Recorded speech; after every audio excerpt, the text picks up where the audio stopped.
ነገራችን ላይ ሀባይቢ እኔ ከዛ በፊት ማለት ነው በቪዲዮ አትውጭ ትሉኛላችሁ። እኔ በቪዲዮ ለየትኛው ሰው ተደብቄ ነው? ለየትኛው ሰው መደበቅም ካለብኝ መልበስም ካለብኝ ላላህ ብዬ ነው አደለ? ለአንዱ ሰው ተደብቄ ለአንዱ ሰው ለብሼ ለአንዱ ሰው የሆነ ነገር ሁኜ ውሽ ፋይዳ ምን ፋይዳ ያለው? እኔ ስራዬም ቦታ ሆነ ሱፐር ማርኬትም ሲሄድ የሆነ ነገርም ቦታ ሲሄድ እንደዝቹ ነኝ እንደዝቹ።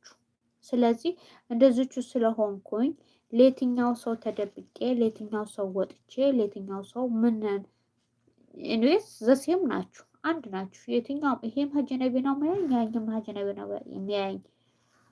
ስለዚህ አንድ ነው፣ ምንም ማድረግ አይቻልም።